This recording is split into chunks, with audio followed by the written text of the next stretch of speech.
Welcome to White Threads FlossTube number 27. Today I'm going to talk to you about cross stitch, which is a little bit different to the sorts of things that I normally talk to you about. But you know, all things are fair game, I think, if it's embroidery.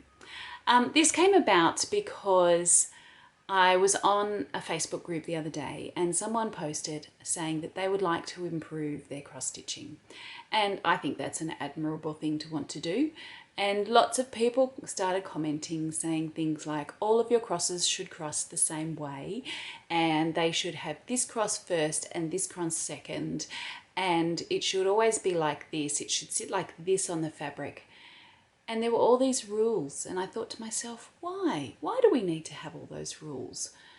And it made me think of a day that I was at a museum researching some old embroideries, and I just happened to see a beautiful old textile which was done in cross stitch, and all of the crosses went every which way, but it was still beautiful and it didn't detract from the piece. And it was actually quite a revelation to me, and it made me think, why do we always have to cross our crosses the same way? Who decided that that was correct? So I posted a comment along those lines in response to this lady's question, and it did get quite a few likes, which was interesting. I think that perhaps a lot of people may have agreed with me, but are generally too scared to say that sort of thing themselves. So I also put it on my Facebook page, and it was really interesting the number of responses that I got. And it got me thinking further. So the next day I put a blog post on my blog, this was on Saturday, about these sorts of things. And one of the things that I said was, and this was in response to the question that I asked of why did we have to do them that way? And I said there might be a very good reason as to their why, but they didn't share that. Sometimes I wonder if the things we take as gospel have any good basis behind them. Do we just accept them because they were told to us by someone we respect and who is more knowledgeable than us? And how far back does this passing of knowledge go before we find that it was just an arbitrary decision that someone made generations ago? Sometimes I wonder if the rules that we have any good basis. So people started replying to that, and it was absolutely fascinating, the responses that I got. There were some people who said, yeah, why do we do it that way? Other people said, I've been told that it should be this way, and the reason why I know it should be this way is because that's the opposite way to what I do. And so people were quite strong. Some people were quite strong in their rules that they abide by when they're doing cross stitch. So it was quite fascinating, and I thought it would be really good to try out some of these methods in cross stitch and see, is there any basis to this one being correct, which of course is the opposite to what someone else thinks is correct. So there is no hard and fast rule because everyone has their own rules and they're all different. So I thought the only way for me to solve this to my satisfaction is to try it out. And that's what I encourage you to do. If you are not sure about something, just try it out. Try it this way, try it that way, and see which effect you like best. And it may be opposite to the rule, but if it's the effect you're after, that's actually the important thing. So today I'm going to try out some cross stitch and we're going to investigate together. Okay, the thread that I'm going to use today is a stranded floss. It's by Colour Streams, not Colour Screams, and it's their cotton thread, and it's Monet is the colour. It's a 6-stranded thread, like many of you would expect to use for cross stitch, and I'm going to show you, because some of you may not have seen this before, how to strip your threads. Now, stripping your threads means that when you use this thread, you don't generally use all 6 strands together. I want to use 2 strands, and rather than pulling out those 2 like that, I'm hoping that you can actually see this where I am. Yep, rather than pulling them out like that, which means that these 2 remain together and twisted around one another, instead what you do is you take one by the end and you pull it out like that. and then you grab the next one that you want, and you also pull it like that. So I call it grabbing the thread by around the throat and pulling like that. And then we take our 2 threads and we put them back together again. Now that's the 2 threads as I've just pulled them out that way. I'm going to take another 2 and pull them out this way. And it generally tends to get terribly messy doing it this way. It's a pain in the neck. But I'm going to show you how it works. Hang on, they're moving. I'm going to show you how it works so that you can see the difference between a separated thread like that and 2 threads that have been stripped. So I'll just put them back down. Okay, so can you see the difference there? Can you see that this one twists around itself, whereas these ones, they lay quite parallel next to each other? This is why you want to strip your threads. You want that rather than that. This will mean you get lots of twisted stitches. This will mean that you've got a much better chance of having those threads sit flat on the fabric. Okay, I'm going to start with a knot today because I am radical and scandalous. You know, I'm breaking rules everywhere. I normally wouldn't, but it's just easier when I do it this way. Okay, so when you do a cross generally on linen, what you do is you go across 2 and down 2 threads. And I am just choosing to go in this direction because I'm just choosing to.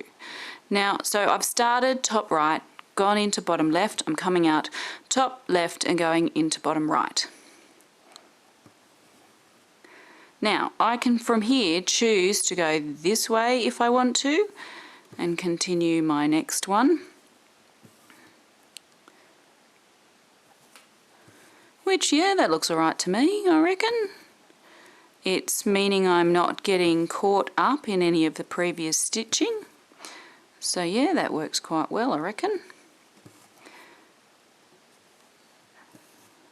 But I also could have chosen to go this direction as well. It would have been just as easy to finish here and then come out here and work towards the left.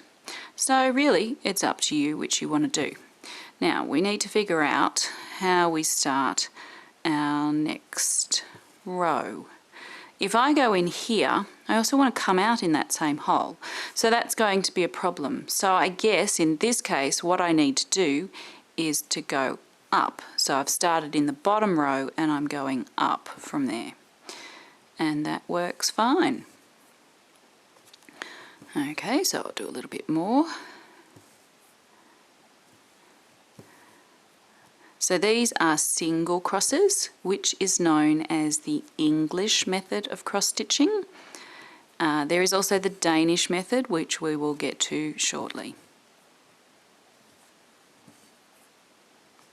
Now you will note, those of you who are regular cross stitchers, that I am not being careful at all about the way my threads sit.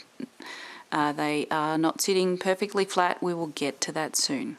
Okay, so from here we would want to start here, I guess. No, where did we start last time? We started there. So we could do the same thing again. I'm thinking that this is going to be rather a mess on the back. As long as it doesn't make lumps, then that's not particularly a problem, but probably this is wrong. According to someone, I'm sure this is wrong. My response to that is, well, does it look okay? And if it looks okay, and if we're able to do it in a nice, neat manner of going backwards and forth, does it matter? I don't know. Okay, so I'm going to stop there. I have proven to myself that I can move from one cross to the next, and I can also move from one line to the next. So let's try another one now. I'll start over here. And we'll do the same thing again, but we will do it in the opposite direction. There are so many different variables when we're doing this. Now, in case you're wondering, I have also deliberately chosen a variegated thread because I will make use of that in a while. Oops, that went over 3, that's no good. You can see that I've done the same cross as I did the last time, and this time I'm working in the opposite direction. I'm not sure if this is going to show anything useful, but I'm going to do it anyway, just because I want to show all the different variables. Now actually, I don't like the way this is sitting at the top of the cross here. It seems to be catching just a little bit on the previous one, and I'm not really happy with that. So that's very interesting. It's just shown me that there is one thing that I don't like about this. Okay, so I'm going to change directions and go back the other way now. Really, we've already done this actually, because it's the same as what we've got here. We've just gone backwards and forwards, so I'm not sure if there's any point in me showing this to you, but I'm doing it anyway.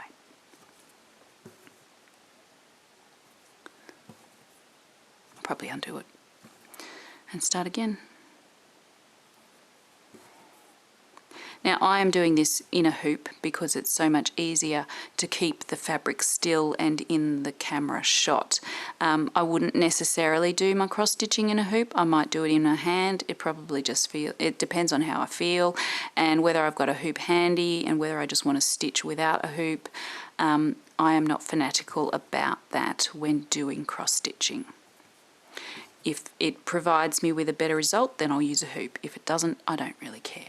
So if I wasn't using a hoop, rather than doing a stabbing method here, which means that I'm stabbing through the fabric, coming up and going through with a separate movement, if I was doing it not in a hoop, then I would use more of a scooping method, which would be more like that.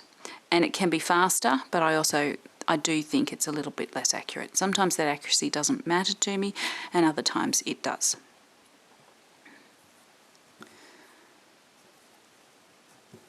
Okay, so this is our last one here.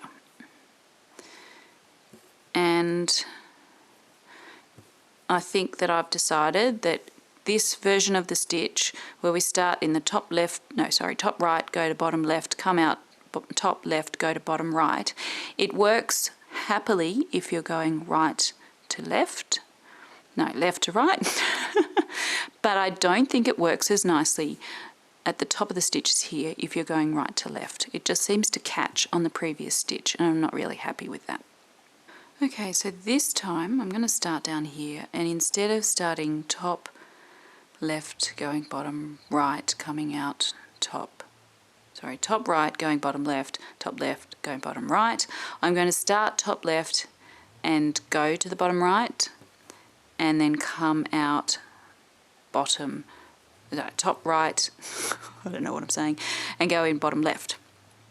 Okay, so I need to come back up here to start again because I want to start top left, so that works nicely in that direction.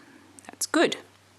I will say that I am just dragging the threads across the back here. This is about what's on the front. I don't particularly care so much about what's on the back.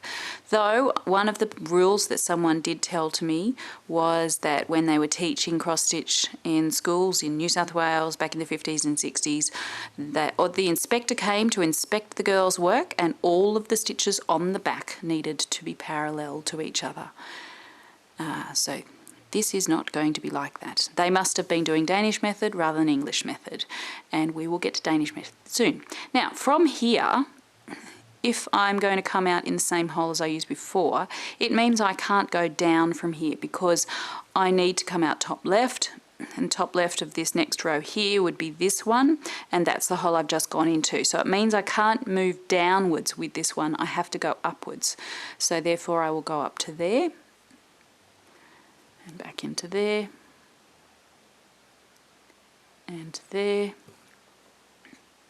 excuse me. So come out top left, bottom right, top right, bottom left, top left.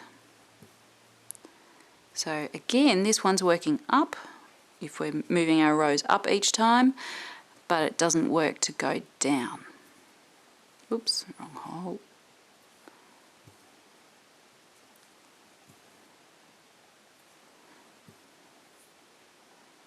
Okay, so going up another row, we need to go up to here. Yep, that works just fine. So that's good. We can come out in the top left hole.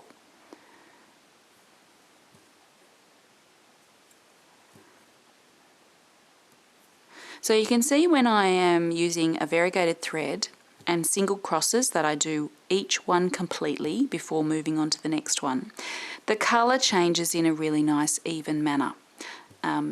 You can see the way the rows work because you can see the thread changing as you move along.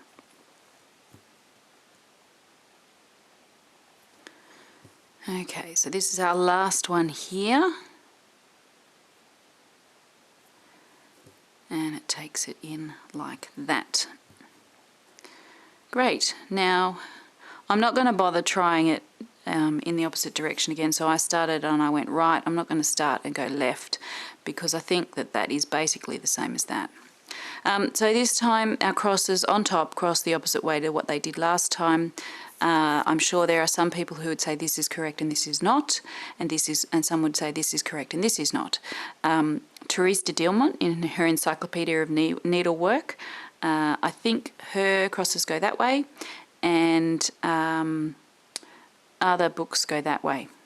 So, yeah, hard to say.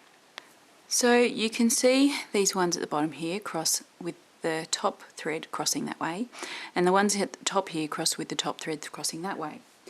Now, in Therese de Dielmont's book, the Encyclopedia of Needlework, hers go that way on top.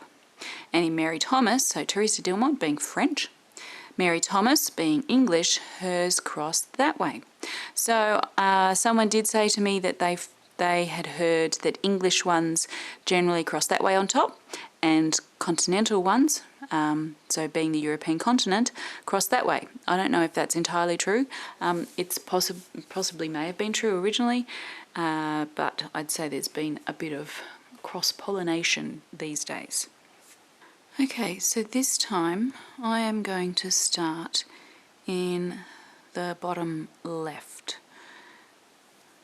and I'm going to go up to the top right, out bottom right,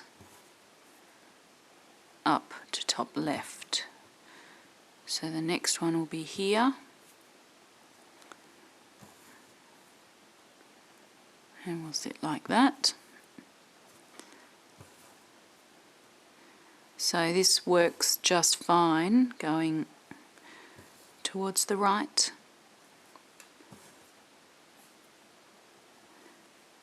And also would have gone just fine going the other direction as well, I feel. And we'll soon find out that in our next row. Okay, so from here we can't go up because we would need to come out of this square here in the bottom left, which is where I'm going in the top left of this row. So therefore that means I have to start down here this time and go like that, which means my squares, well, rectangles, don't line up anymore, which is slightly problematic for me, but anyway, I'll have to live with that.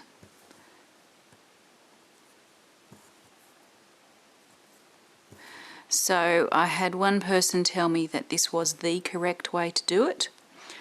I'm so glad that that's the correct way, because as we can see the other ways have worked just as well.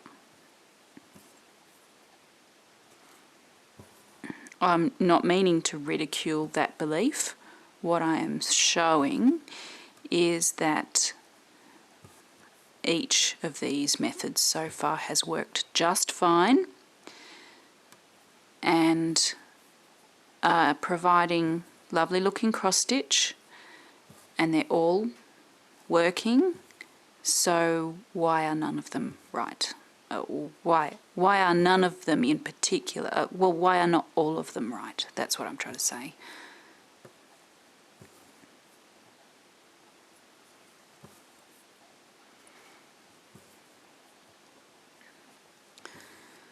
Okay, so we can see that that works just fine. So let's try another method. Okay, so this time I'm going to start in the bottom right of a square. Go to the top left, come out bottom left, go in top right. So I'll need to move on to there for my next one.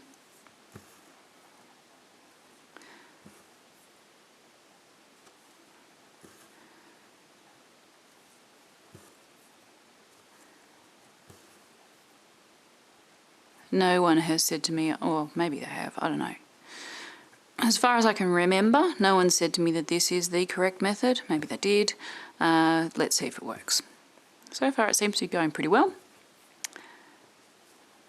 Okay, so from here we need to come out in the bottom right, so we can't go up, so we must go down.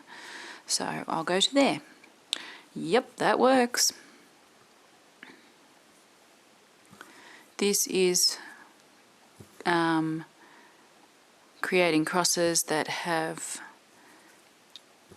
the crosses going in the, let me just check, the English so-called direction on top. Whether that's true or not, I don't know. I'm sure some people in England do it the opposite.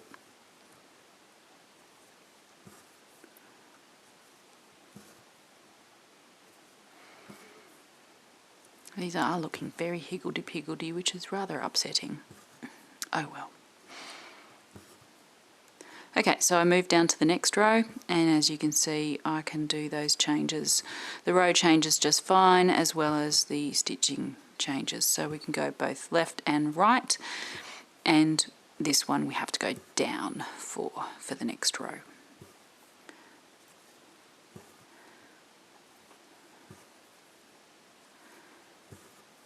Okay, if we were doing all of these as scooping stitches rather than stabbing stitches, as we're doing scooping or sewing, all of our needle direction would be either that or that.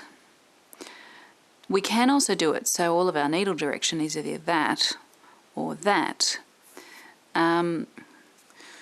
I'll try them out as well. This one we're going to start in the top left and we're going to go to the bottom right. This time instead of coming up here, we're going to come out bottom left and go in top right.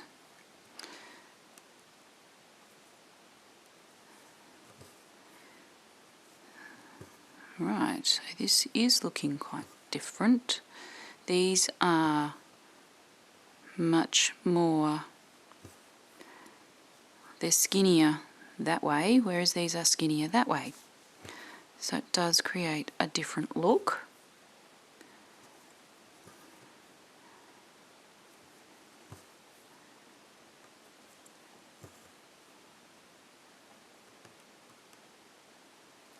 So on the back, it's probably going to look quite different as well. Okay, for our next row, we would need to come here. But if we come out there, we'll need to go in the same hole. So it means that we have to actually, I think, go the opposite for our next row. So come out. So in the previous row, we started top left and went in bottom right. And we came out bottom left and went in top right. But if we come out here, because we're going to go back this direction now, if we come out here we will end up there, which is the same hole we have to come out of. So I think what we have to do is start down here now and go in the opposite. So bottom right to top left and then come out top right and bottom left. Yes, that works. So it means every second row you have to change your head around. Which I suppose if that's the way you're used to doing it, then fine. You'd be used to it.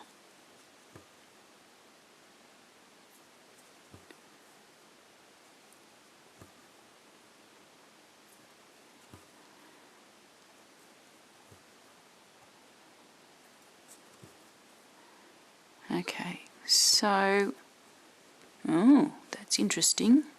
We have to do the same thing again because I still can't come out there. Ooh. Very interesting. So I wonder, no, that's not going to work, because then we'll end up down here. So what do? I don't know. That doesn't work. Woohoo! I found one that doesn't work. Okay, so my thought process just then was, I didn't say it out loud, so I'm going to say it out loud. If I go in here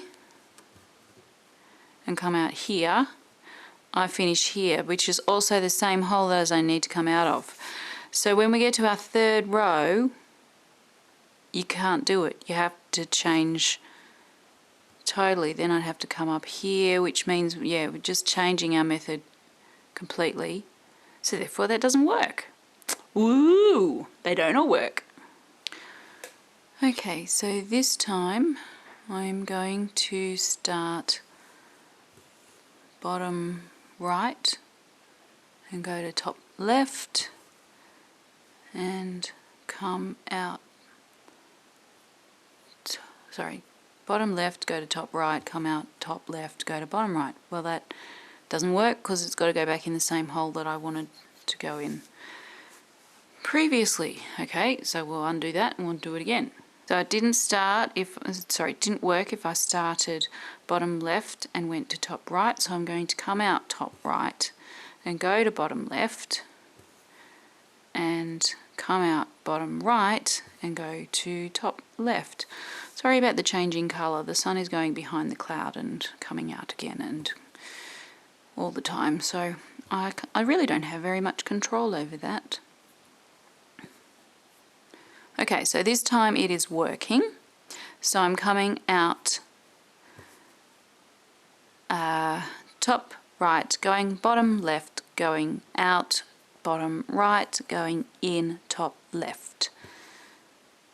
We'll see if the next row works. My hunch is that the next row might work, but the one after that probably won't. Okay, so if I want to go up from here, I can't, because this hole is where I go in and it's also where I need to come. Oh no, it isn't. No, it might work. Okay, so can I go up this way? I could go that way as well. Ooh. No, because if I do this, then I will end up there, which is the same hole I need to come out of. So that doesn't work. Okay. I hope this is all making sense to you. I'll try going up from here.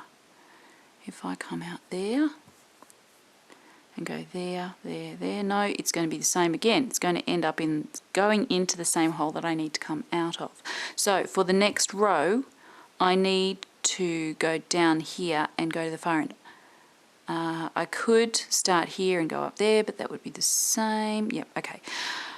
Okay, so I have to, I should be starting top right and coming out bottom left, but if I do that, it ends up badly here at the end of the stitch. So I'm going to change the direction and go bottom left to top right, which is the opposite of what I did last time. And that works this time. So I need to come out here. So again, as with the last one, we have to change our method for every second row, and I think that this is going to stuff up by the time we get to the next row. Let's just see.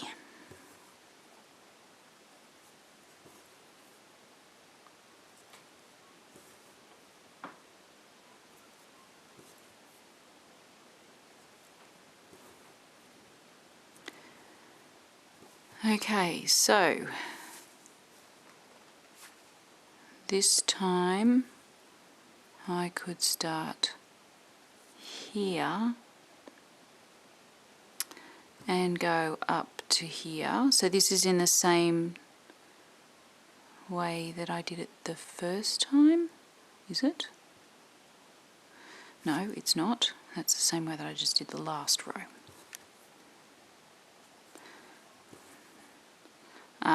I can't do it that way because If I go here and here, then I will end up down here, which is where I need to start again. And if I go back to the original direction, I need to come out in the same hole as I did the first time, which means I can't do that either. So again, like this one doesn't work either. Very interesting. Okay, so what all of this shows me is that if you're doing spiraling stitches like that in horizontal rows, it works. If you're doing stitches that go that way or that way in horizontal rows, it doesn't work. So that's very interesting. So if I was doing them this way, where they spiraled that way or spiraled that way, I could do them in vertical rows and that would work. But as I want to do them horizontally, because most people are used to working either left to right or right to the left, then it doesn't work. Okay, this time I am going to do it in the Danish rather than English method, which is a half cross method rather than a full cross. So I will start top left, go bottom right, come out top left, go bottom right. And so you do each of these as a half cross the whole way along. And then you come back with the other half the whole way along. And now you will start to see what happens when you have a variegated thread and you use this method. It means that each cross isn't a distinct colour, but it changes, and so your top cross may be different to your bottom cross. Now that may be an effect you want, and if it is, fantastic, do that. But if you want it to be a bit more homogeneous, doing it the single cross at a time method is going to work better for you. Okay, so to start the next row, I've gone in there, I want to come out there, so therefore I can't move down from here, I'm going to have to move up. So I will go to here next and do the same thing again.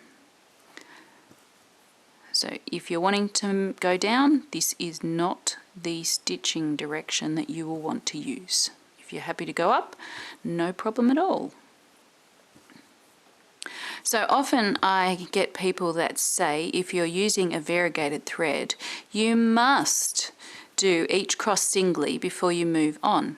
Well, that's fine if that's the effect that you want, but you may be wanting this effect, and if this is the effect you want, go right ahead and do it this way. That is just another one of those arbitrary rules that makes assumptions about what you are wanting, and what you're wanting might be totally different to what your friend might be wanting, or the person who's telling you. So you need to therefore think about the effect that it is that you want, and if you're not sure, try it out. And that's one of the things that I hope that I am communicating to you in these videos. If you are unsure, try it out. You don't have to wait for someone to tell you the correct way to do it. You can actually figure it out yourself. You can try things and then you can work out whether that's the effect you want or not. That's where creativity comes in rather than just rule following. Okay, so that one works. Okay, this time I'm going to start bottom left and go top right. Now each of these methods I've used so far, because I'm starting on the left hand side, is for if you're wanting to make your lines move out to the right from where you start.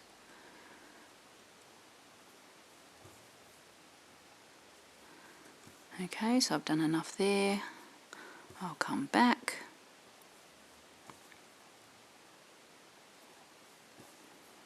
And I hope you're seeing the different effect that you get with the variegated thread when you do half cross rows, which is the Danish method, than compared to the English method, which is cross by cross by cross. Okay, if I wanted to go up from here, I wouldn't be able to, because I'd be coming out in the same hole that I've just gone into, so therefore I need to go down with this one. So if you're wanting to move down, you can start with your thread coming out the bottom left hole.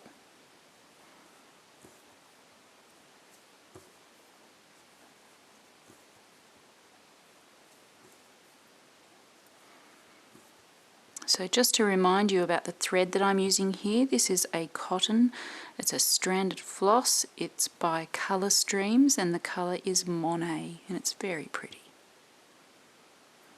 They also have this same colourway available in a stranded silk.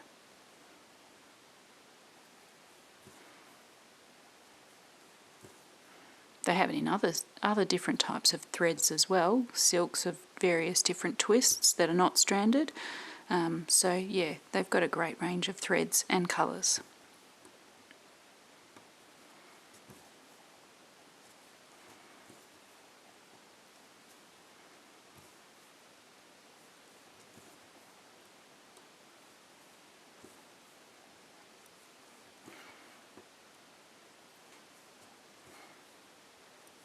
So if you were doing the half cross method with a variegated thread like this, your colour changes would be more even throughout. This changes quite quickly, these do, whereas this is, it blends more, so the colour changes are slower. They're also a lot more blended colour. Okay, I'm going to try heading out to the left this time. Now my hunch is that if I start at the bottom of my cross on the right hand side, that will mean I can go out to the left and move down for each of my rows. So I'm starting bottom right, coming out bottom right, going in top left, coming out bottom right, going in top left. And this should mean that, well, obviously it's successful for working towards the left. And it should also mean that it's successful for doing the next row below where I've just stitched.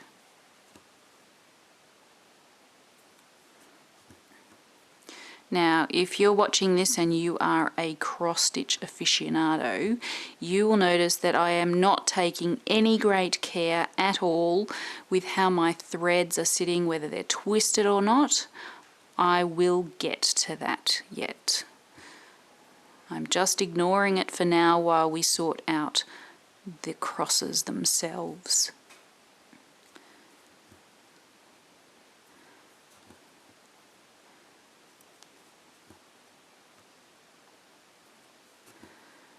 Okay, I don't think I'll be able to do my third row here because I don't really have enough thread. I could eke it out, but there's no need to. I think we've made the point.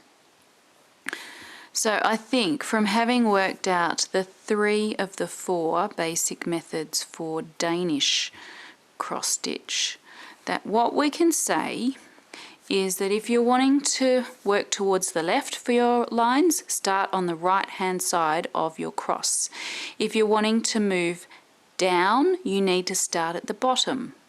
So that will mean that you end up at the top, which means you can successfully move to the bottom for the next row. If you're wanting to move up from there, you would need to start at the top, and so the right top, and go that way, and then that will bring you out at the bottom, which means you can successfully move up to the top. If you're wanting to move to the right and you are wanting to do your rows going downwards, then you would start at the left and that will take you across and then back, and that will end you up at the top left, which means you can come out at the bottom right and do the same thing again. And if you're wanting to go right and move up, then you need to start on the upper left corner of your cross so that you can move right, and then that will finish your row off in the bottom left corner, which means you can come out in the top left corner again. That's hopefully making sense to you. It is to me. Maybe it's as clear as mud to you.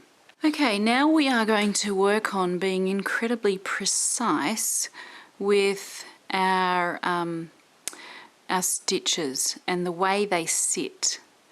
Where am I going to come out? I'll come out here. Now I'm going to do this in the Danish method, and I could also use it the same method, exactly the same, if I was using the English method. So I'm going to do half crosses, then come back and do other half crosses.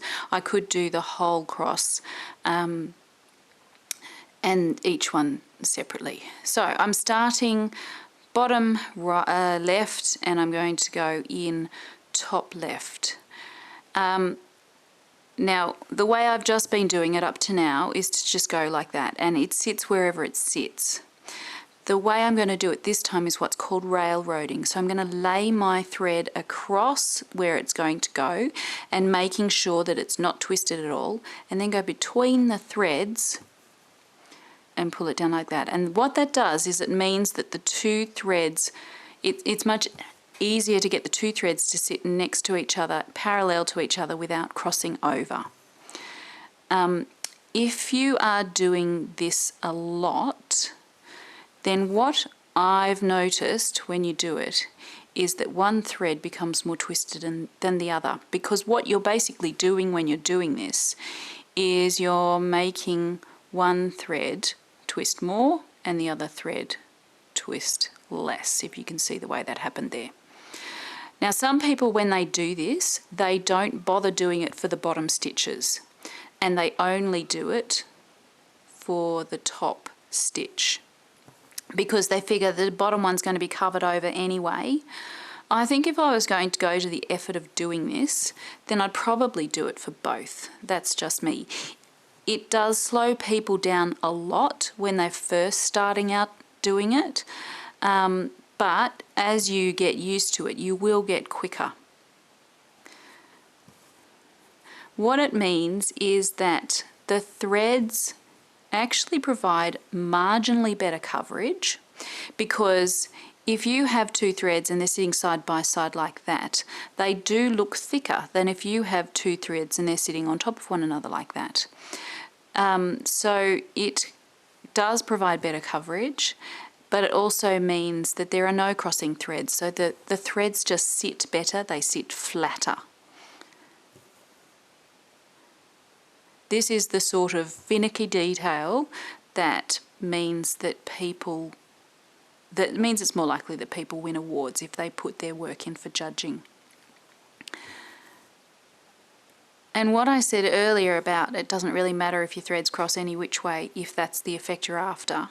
If you were to put a cross stitch in for judging into a competition and the threads crossed the stitches crossed any which way, I can tell you immediately that unless it's obvious that it's deliberately done that way for effect, you will not win a prize for it. You must have all your stitches crossing exactly the same way if it's in a competition, because that is deemed the acceptable way of doing it and the best way of doing it.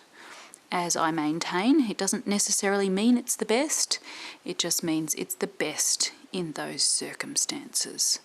It may be that you want the threads to sit any which way, and that's the effect that you're after. Now, as for reasons why people like their crosses all to cross in the same direction, I did wonder about that, and I wondered whether it was because it uses up less thread. It is a more ordered method of stitching, obviously, than if you change for every single stitch. But the main reason that people pointed out to me, and it's a very good reason, is because it means that the light catches the stitching in a uniform manner and therefore looks more uniform. And therefore that's seen as being better. I did also have a response from someone who said that I think it might have been needlepoint rather than cross stitch, but it's a similar process. They used different stitch direction to deliberately catch the light in different ways, and it provided texture that they were after. Okay, so that one there has all of the threads gently laid with a railroading technique, and it provides a better, smoother look. From here, I can't see that much difference, but probably if you did it yourself and tried it out, you might find that that's the effect you prefer. Okay, so this time I'm going to use the same method, but I am going to use a laying tool. This is just a big fat needle. I couldn't find my laying tool. This will work just as well. So I need to go across two. Now I've got my laying tool in there, and what I'm going to do is I fold it back in the direction the thread opposite where you want it to sit. So I want it to sit across that way. So I'm going to go back that way, and I've made sure that that bit down there underneath is not twisted in any way.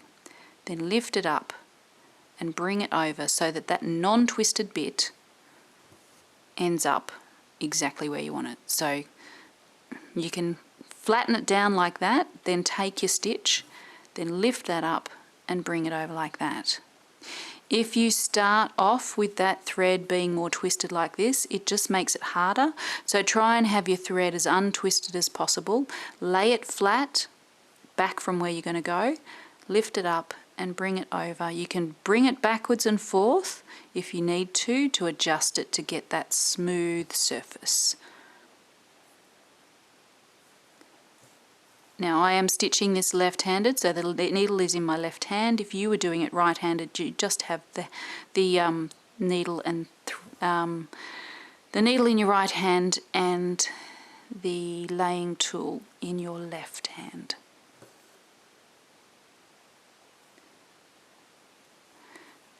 This is quite a bit slower, but you will get faster the more you do it. I haven't used my laying tool in forever, so I'm a bit out of practice.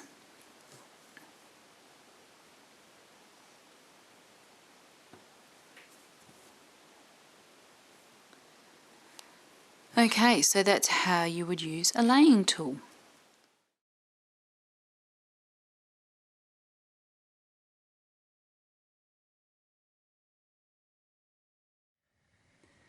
Well, if you made it to the end of all of that, well done. That was a huge marathon, wasn't it?